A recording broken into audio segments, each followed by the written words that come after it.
చేసే పరిష్కారము అనుదిన Bible study కార్యక్రమం ప్రేక్షకులందరికీ యేసుక్రీస్తు వారి మహిమగల నామమున వందనాలు. ప్రభువునందు ప్రియా దేవుని బిడ్డలారా, నేటి దినము దైవజనులు కారుపాటి శ్యామ్ సాగర్ గారి ద్వారా ఇర్మియా గ్రంథమును ధ్యానం చేసుకుందాము. మీరందరూ బైబిల్తోనూ నోట్బుక్తోనూ సిద్ధపడి ఉంటే దైవజనులు కారుపాటి శ్యామ్ సాగర్ గారు ప్రార్థన చేసి ఈ దినపు వాక్య పరిచర్య చేస్తారు. ప్రభువునందు ప్రియా దేవుని బిడ్డలారా, నేటి వాక్య ధ్యానం కొరకు ప్రార్థించుకుందాం. ఎపిసోడ్ సహకారులు కావాలి, ప్రార్థించండి. ప్రార్థన చేద్దాం. మమ్ములను మిక్కిలిగా ప్రేమిస్తోన్న మా ప్రియ పరలోకపు తండ్రి, మీ పరిశుద్ధ గణనామమునకు వందనములు స్తోత్రములు చెల్లిస్తున్నాము. నేటి వాక్య ధ్యానము ద్వారా మాతో మాట్లాడుము. వాక్యమును అన్వయించుకున్నటకు, వాక్యము చేత సరిదిద్దబడుటకు మాకు కృప చూపండి. మేము మా జీవితాలు మార్చుకోవాలి, పాపమును విడిచిపెట్టాలి, నీతిని హత్తుకోవాలి. అట్టి కృప ఇవ్వండి. నేటి వాక్య ధ్యానము మాకు దీవెనకరంగా ప్రసాదించండి. ప్రసారమునకు సహకారులను పంపండి. యేసు నామమున వేడుతున్నాము తండ్రి, ఆమెన్. ప్రభువునందు ప్రియా దేవుని బిడ్డలారా, దయచేసి మీ పరిశుద్ధ బైబిల్ గ్రంథాన్ని తెరవండి. ఇర్మియా గ్రంథము 36వ అధ్యాయము 27వ వచనము నుండి వాక్యాన్ని గమనించండి. యెహోయాకీము ఇర్మియా వ్రాయించినటువంటి గ్రంథాన్ని తగలబెట్టించాడు. ఆ తరువాత దేవుని వాక్కు మరలా ఇర్మియాకు ప్రత్యక్షమై అలాంటి గ్రంథాన్ని మరలా వ్రాయమనగా, ఆ గ్రంథముతో పాటు దేవుడు బయలుపరిచిన ఇతర విషయాలతో కూడి మరొక పుస్తకం రాశాడు. అదే ఈ అధ్యాయంలో 27 వచనం నుండి 32 వచనం వరకు వ్రాయబడింది. చదువుకుందాం. ఇర్మియా నోటి మాటను బట్టి బారూకు వ్రాసిన గ్రంథం.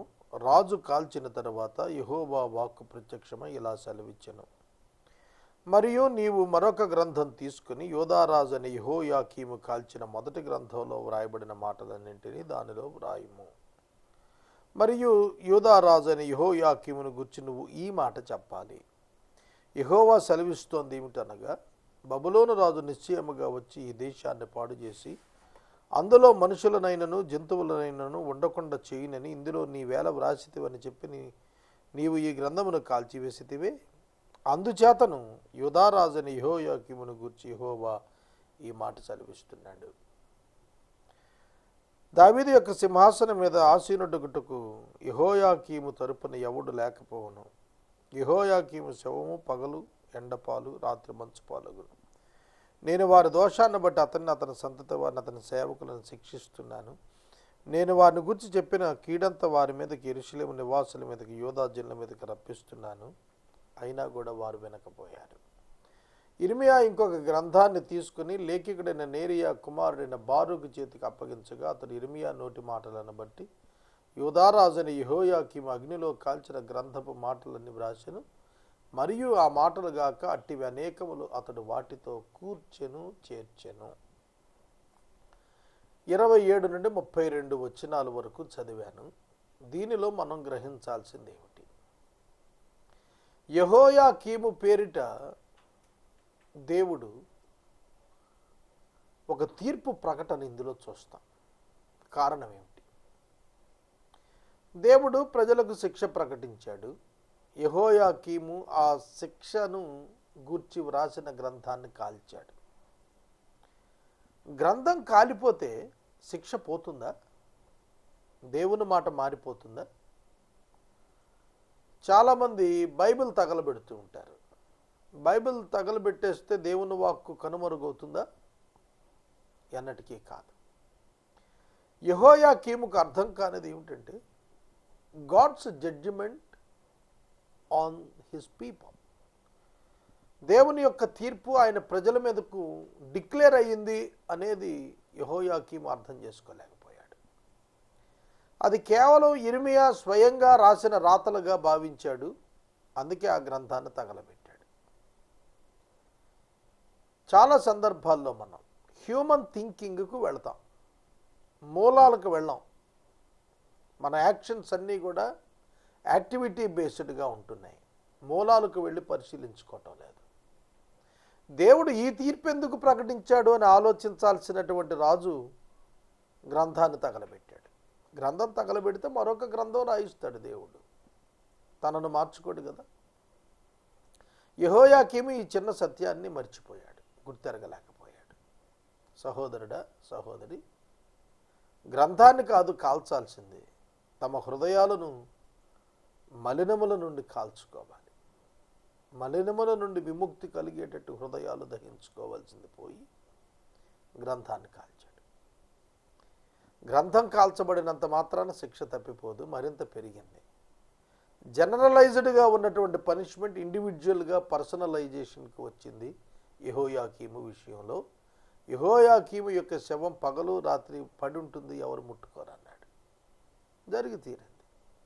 సోదరుడా, సోదరి, బబులోనుకు చెరకు తీసుకుని పోబడతారు, పట్టణంలో ప్రజలుండరు, జంతువులుండరు అని చెప్పిన మాట నెరవేరబోతాను. అది అతడు గ్రహించలేకపోయాడు. చాలా సందర్భాల్లో మనం మన క్రియల చేత దేవుని చిత్తాన్ని మార్చేయాలని ప్రయత్నం చేస్తూ ఉంటాం, మన అవగాహన చేత. చాలామంది నా దగ్గరకు కౌన్సిలింగ్స్కి వస్తూ ఉంటారు వివిధ సమస్యల చేత. వారితో నేను చాలా తేటగా చెబుతూ ఉన్నాను, దేవుని చిత్తమునకు లోబడటం మనకు ఆశీర్వాదం. దేవుని చిత్తము ఎరుగునట్లుగా భవిష్యత్తును ఆయనకు సమర్పించుకొని విధేయతతో ముందుకు సాగుతూ నీతి మార్గములో మనం నడిచినప్పుడు దేవుని యొక్క హస్తం మనకెన్నడూ తోడుంటుంది, ఎప్పుడూ మనం విడిచిపెట్టదు.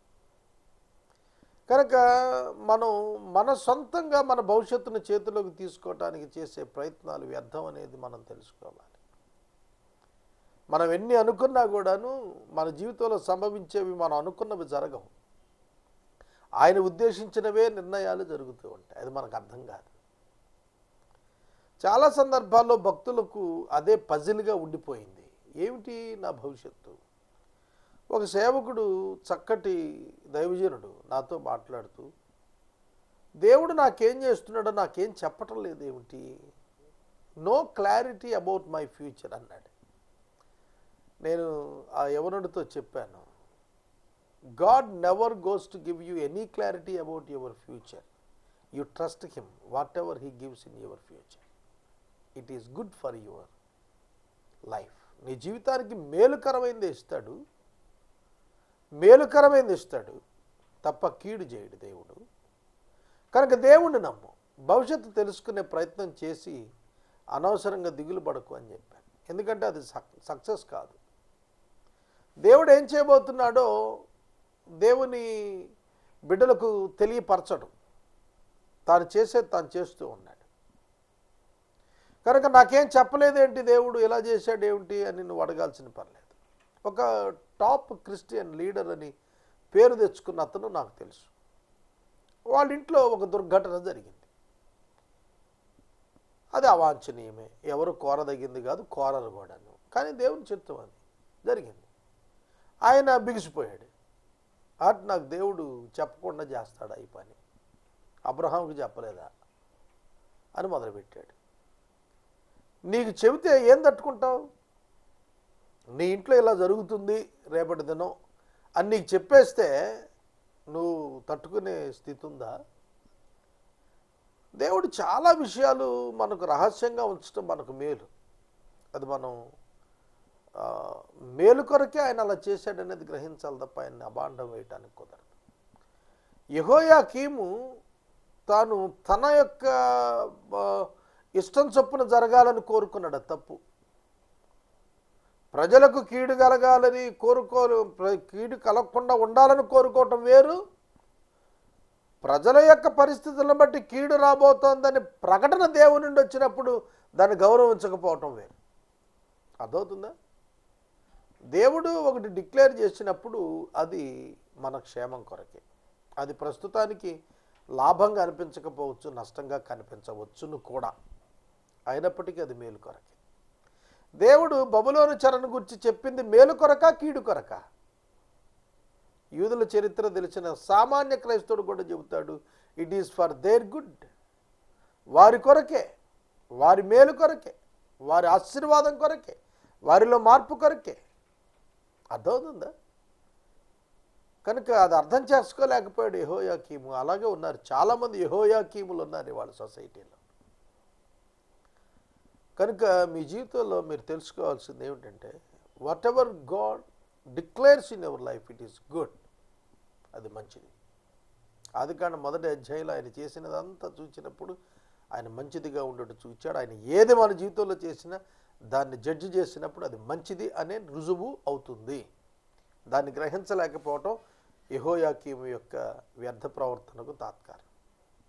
తరువాత 37వ వచనానికి వెళ్దాం. బబులోను రాజైన నెబుకద్నెజరు యోధా దేశములో రాజుగా నియమించిన యోషియా కుమారుడు సిద్కియా యెహోయాకీము కుమారుడైన కొన్య అంటే యెకొన్య యెహోయాకీను ప్రతిగా రాజ్యం చేస్తున్నాడు. అతడైనను అతని సేవకులైనను దేశ ప్రజలైనను యెహోవా ప్రవక్త అయిన ఇర్మియా చేత సెలవిచ్చిన మాటలను లక్ష్య పెట్టలేదు.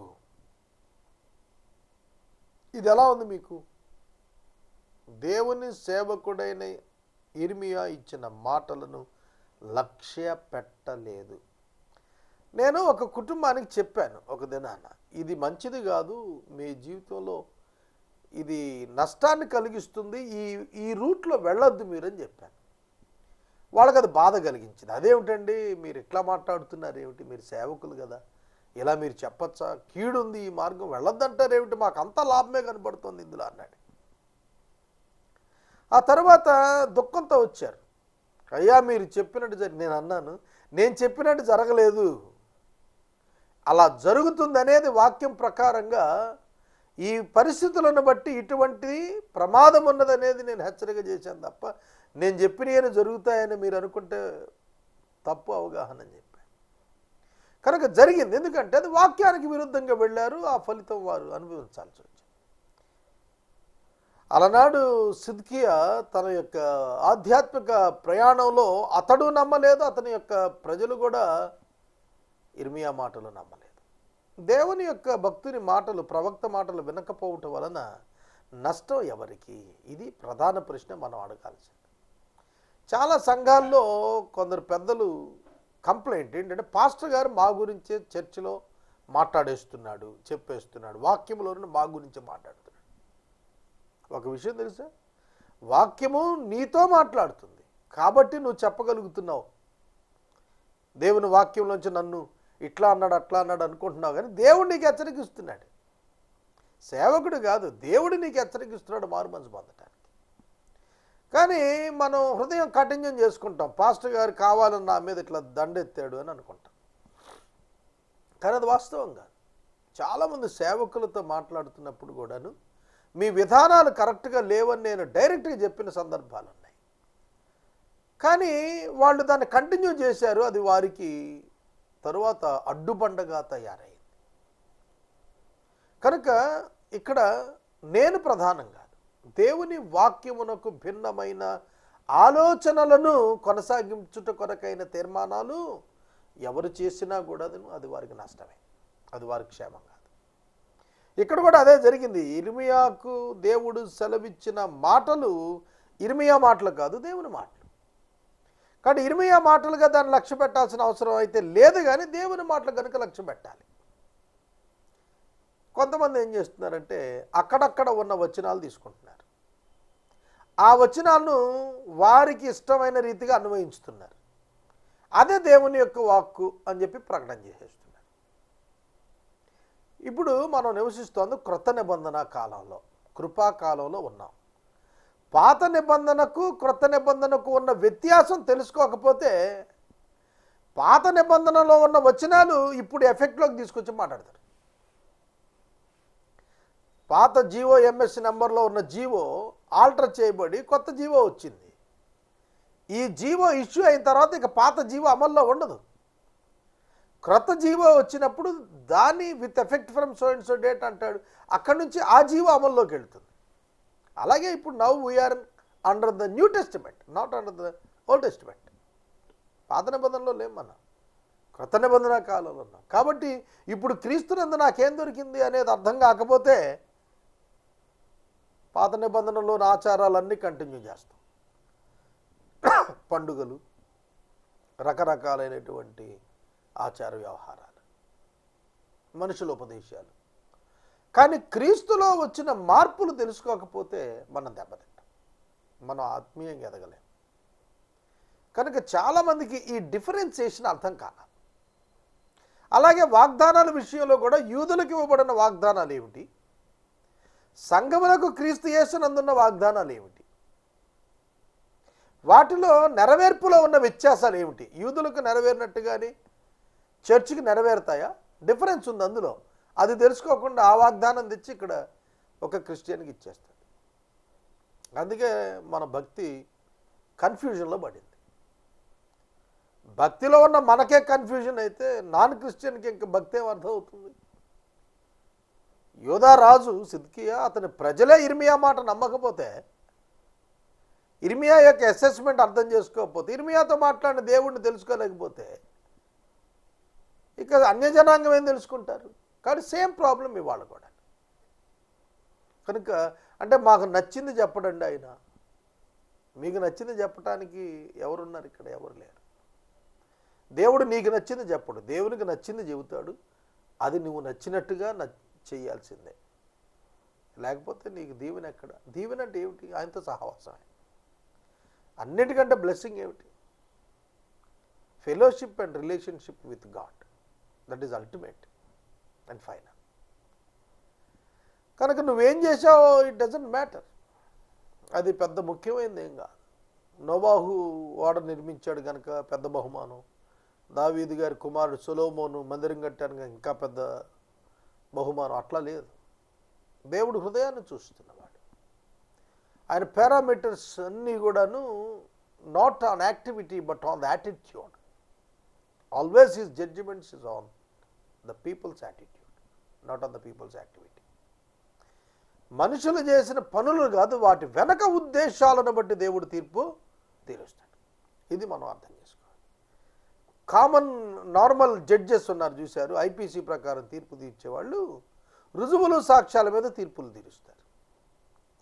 రుజువులు సాక్ష్యాలు అబద్ధమైతే, అబద్ధ సాక్ష్యాలు అబద్ధ రుజువులు చూపించేస్తే you may convince the human judge, but never God never be cheated. దేవుడు మోసగించబడ్డాడు. దేవుడికి హృదయం తెలిసిపోతాడు. అందుకనే 2 కాసులు వేసిన విధవరాలు అందరికంటే ఎక్కువ వేసిందని ప్రకటించాడు. ఇతడు కూడా అబ్రహాం కుమారుడు అన్నాడు జక్కయ్యని పట్టుకొని. ఇతడు నిజంగా ఇశ్రాయేలీల్లో కపటం లేనివాడు అన్నాడు నతానేలుని పట్టుకొని. ఎట్లా తెలిసింది ఆయనకి? హృదయాన్ని బట్టి. కాబట్టి మనం నేర్చుకోవాల్సింది ఏమిటంటే, దేవుని వాక్యమునకు మనం భిన్నంగా ఆలోచిస్తున్నామా, భిన్నంగా జీవిస్తున్నామా, భిన్నంగా తలస్తున్నామా, భిన్నంగా క్రియ రూపొందించుకుంటున్నామా? కనుక ద్వంద్వత్వానికి ఎక్కడ క్రైస్తవ్యంలో చోట్లేదు. కాసేపు ఇటు కాసేపు అటు లేదు. ఒకటే మార్గం, ఆ మార్గంలోనే ఉండాలి. 3వ వచనం, రాజైన సిద్కియా షెమల్యా కుమారుడైన యెహూకలును యాజకుడైన మహిషేయా కుమారుడు జెఫన్యాను ప్రవక్త అయిన ఇర్మియా యుద్ధకు పంపించి, దయచేసి మన దేవుడైన యెహోవాకు ప్రార్థన చేయమని మనవి చేశాను. ఇదేమిటండి? సిద్కియా పై వచనంలో దేవుడి మాటలను లక్ష్య పెట్టలేదు, కింద వచనంలో ప్రార్థన చేయండి అంటున్నాడు. This is nothing but one of the wonders. అద్భుతంగా ఉంటుంది. ఇది జోకుగా కూడా ఉంటుంది. దేవుని వాక్యాన్ని లక్ష్య పెట్టడు, కానీ ప్రార్థన చేయమంటాడు. నాకు తెలిసిన ఒక సహవాసం ఉంది. ఆ సహవాసంలో ఇది ఒక బ్యాడ్ హ్యాబిట్. ఒక ఆయన ఉంటాడు, ఆయన రెగ్యులర్గా నా దగ్గర కలుస్తుంటాడు. తమ్ముడు తప్పక ప్రార్థన చేయండి అంటాడు. దేనికి ప్రార్థన చేయమంటాడో చెప్పడు. ఎందుకు ప్రార్థన? Why you require or you need the prayer?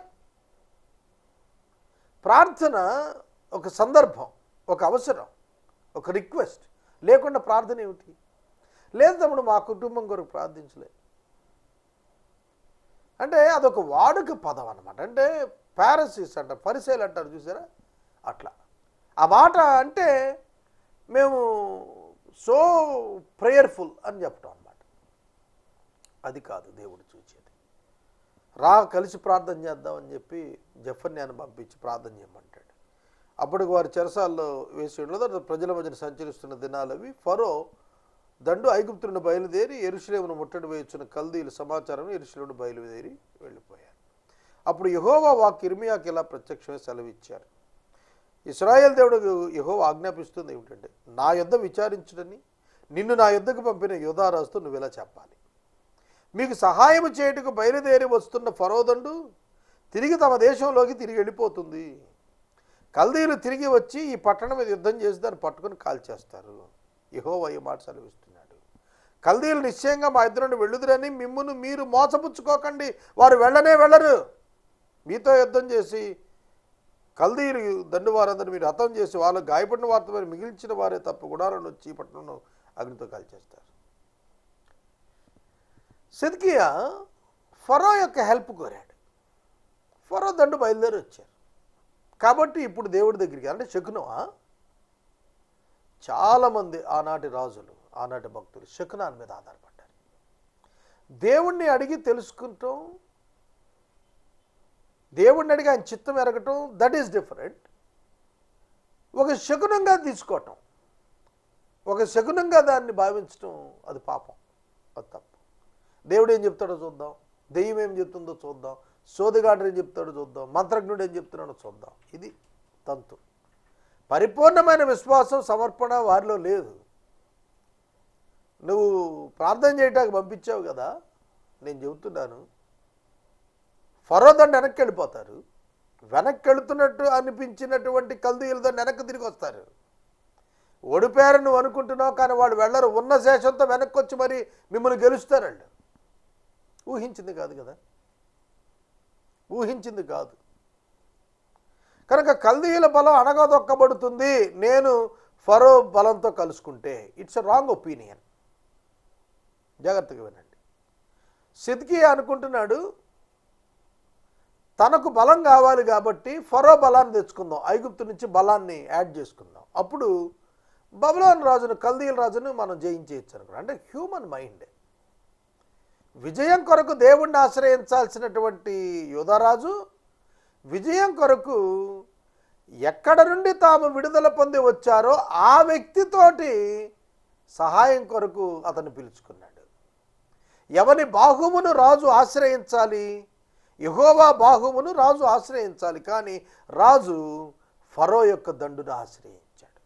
వాళ్ళు బయలుదేరి వచ్చారు. కాబట్టి నేను కల్దీయులను గెలుస్తాను అనుకున్నాడు. కాబట్టి దేవుడు చెప్పిన మాట, కల్దీయులు వెనకకు తిరిగి వచ్చి నిన్ను కాలుస్తారు. చాలా సందర్భాల్లో బల నిరూపణ, బల బేరీజు అనే రెండు అంశాలు ప్రస్తావనకు వస్తూ ఉంటాయి. ఎవరు గొప్పోడు, ఎవరు బలవంతుడు, ఎవరు టాలెంటెడ్, ఎవరు జ్ఞానంగా ఉంటారు, ఎవరు శక్తిమంతులు, వాళ్ళకే విజయం వస్తుంది. రైట్, వాళ్ళకే విజయం వస్తుంది అనే భావనలో ఉంటాం మనం. మనుషులు పైరూపం చూస్తాం కనుక ప్రజాబలం వైపు చూస్తాం మనం. కానీ ఇశ్రాయేలీయులకు యూదులకు దేవుడు నేర్పింది ప్రజల బలం వైపు కాదు, వారిని పిలిచిన వారి బలం వైపు చూడాలి. యేసే పరిష్కారానికి 2001 నుంచి ఇప్పటి వరకు కొన్ని వందల మంది కానుకలు ఇచ్చేవాళ్ళు చేరారు, విత్డ్రా అయ్యారు. చేరారు, విత్డ్రా అయ్యారు. వింటున్నారా నా మాట? 2001 డిసెంబర్ నుండి 2015 ఆగస్టు ఇప్పుడు మనం ఉంది. ఈ 14 సంవత్సరాల్లో కొన్ని వందల మంది they started giving contribution help to యేసే పరిష్కారం అండ్ దే సీజ్డ్ ఇట్. వాళ్ళు ఆపేశారు కూడా. I never depended on them. నేనెన్నడూ వారి మీద ఎవరి మీద ఆధారపడలేదు. Even I never visited them since last 10 years. గత 10 సంవత్సరాలుగా 2005 జనవరి నుండి ఇప్పటి వరకు గృహ దర్శనం చేయకుండా యేసే పరిష్కారం విషయంలో దేవునిపై ఆధారపడ్డాను. I never promote my ministry. ఒక మనుషులను స్పాన్సర్స్ను రేకెత్తించుకునే మినిస్ట్రీ నేను ఎప్పుడు కూడా ఆశ్రయించలేదు ఈ 10 సంవత్సరాల్లో. ఎందుకు ఈ మాట చెబుతున్నానంటే, who is my strength, who has to continue the ministry? ఎవరు నా బలం, ఎవరు నా రాజ్యం కాపాడాలని సిద్కియా అనుకోవాలి? దేవుని చేత రాజ్యం ఇవ్వబడింది, దేవుడు కాపాడాలి. కానీ దేవుణ్ణి వదిలిపెట్టేసి ఫరో బలం మీద ఆధారపడ్డాడు. ఫరో ఏం చేస్తాడు? ఫరో ఏం చేస్తాడు? ఫరో వల్ల ఏమవుతుంది? కనుక చాలా సందర్భాల్లో క్రైస్తవుడు కూడా దేవుని విడిచిపెట్టి మానవ తలంపుల చేత మానవ బలాలను ఆశ్రయిస్తూ ఉంటాడు. అలా ఆశ్రయించినందున వారికి ఏమీ ఒరగదు, వారు నష్టపోతారే తప్ప లాభం ఉండదు. దేవుని వాక్కు దేవునిపై ఆధారపడి ఇవ్వబడుతుంది తప్ప పరిస్థితులను ఆధారం చేసుకుని కానే కాదు. కనుక ఈ విషయాన్ని మీరు గుర్తెరగాలని ప్రభువు పేరుకు నేను మనవి చేస్తున్నాను. Never depend on human being. మనిషిపై ఆధారపడద్దు. రాజులను ఆశ్రయించవద్దు, నరులను ఆశ్రయించవద్దు, దేవుడిని ఆశ్రయించండి. దేవుడిని ఆశ్రయించి నష్టపోయిన వాడు ఎవడు కూడా లేడు. దేవుడు శక్తిహీనుడై ఓడిపోయింది ఎక్కడ లేదు, చరిత్రలో లేనే లేదు. అది ఫరో దండుకు భయపడి కల్దీయుల దండు యెరూషలేము ఎదుటి నుండి వెళ్ళిపోగా ఇర్మియా బెన్యామీను దేశంలో తన వారి యొద్ద భాగములు తీసుకున్నట్టు యెరూషలేమును బయలుదేరి అక్కడికి వెళ్ళాడు. అతడు బెన్యామీను గుమ్మమునొద్దకు రాగా ఇరియాను కావుల వారి అధిపతి అక్కడ ఉన్నాడు. అతడు హనన్యా కుమారుడైన షెలెమ్యా కుమారుడు. అతడు ప్రవక్తని ఇర్మియాను పట్టుకొని, నీవు కల్దీయులలో చేరబోచున్నావని చెప్పగా ఇర్మియా, అది అబద్ధము, నేను కల్దీయులలో చేరబోవటం లేదు అనెను. అయితే అతడు ఇర్మియా మాట నమ్మనందున ఇర్మియాను పట్టుకొని అధిపతుల యొద్దకు తీసుకుని వచ్చెను. అధిపతులు ఇర్మియా మీద కోపపడి అతను కొట్టి తాము బందీ గృహముగా చేసి ఉన్న లేఖికుడైన యోనాతాను ఇంటి అతనిని వేయించిరి. What is this? ఇర్మియా ఏమిటి? కల్దీయులతో చేరిపోవటం ఏంటి? అంటే కల్దీయుల యొద్దకు మీరు వెళ్తారు, కల్దీయులకు లోబడిపోండి, కల్దీయులు మిమ్మల్ని జయిస్తారు, కల్దీయులు పట్టడం మీరు వెళ్ళాల్సి వస్తుంది, ఇవన్నీ చెప్తున్నాడు. కాబట్టి కామన్ అండర్స్టాండింగ్ ఏంటంటే యూదుల్లో ఇర్మియా కల్దీయులతో చేరిపోయాడు. నేను 2 గుంపులు తగాదా పడుతున్న వారి మధ్యన మాట్లాడుతున్నప్పుడు సాగర్ గారు అవతలతో చేరి మనతో ఇట్లా చెప్తున్నాడు అనుకున్నారు కొంతకాలం. కానీ తర్వాత వాళ్ళకి అర్థమైంది వాస్తవం. ఇర్మియా దేవుని యొక్క వాక్కును బట్టి చెప్పాడు తప్ప కల్దీయుల ఫేవరబుల్ కాదు, ఆర్ ఫేవరెట్ కాదు. కల్దీయులు కాదు ఇంకొకటి. దేవుడు ఎవరి గురించి మాట్లాడమంటే ఆయన గురించి మాట్లాడేవాడు. కనుక he is not the favourite of Chaldeans, is the favourite of the word of God. ఇది వాళ్ళకి అర్థం కాలేదు. వాళ్ళు పట్టుకున్నారు, కొట్టారు, చెరసాలేశారు. సోదరుడా, సోదరి, మన జీవితాల్లో కూడా ఇలాంటి పరిస్థితులు ఉంటాయి కూడా.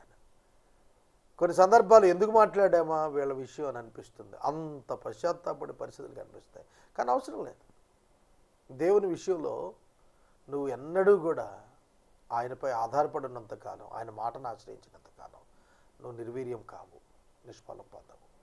ప్రార్థన చేసుకుందాం. ఎపిసోడ్ సహకారులు కావాలి, దయతో ప్రార్థించండి.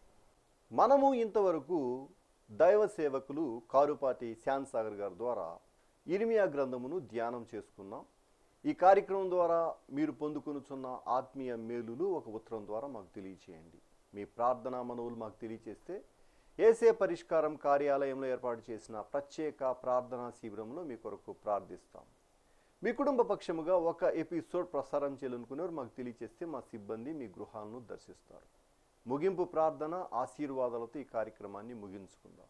ప్రార్థన. మమ్మను మిక్కిలుగా ప్రేమిస్తున్న మా ప్రియ తండ్రి, మీకు వందనాలు. వాక్యము విన్న బిడ్డలను దీవించమని ప్రార్థిస్తున్నాము. ఎపిసోడ్ సహకారులను పంపండి. యేసు నామమున అడుగుచున్నాము తండ్రి, ఆమేన్.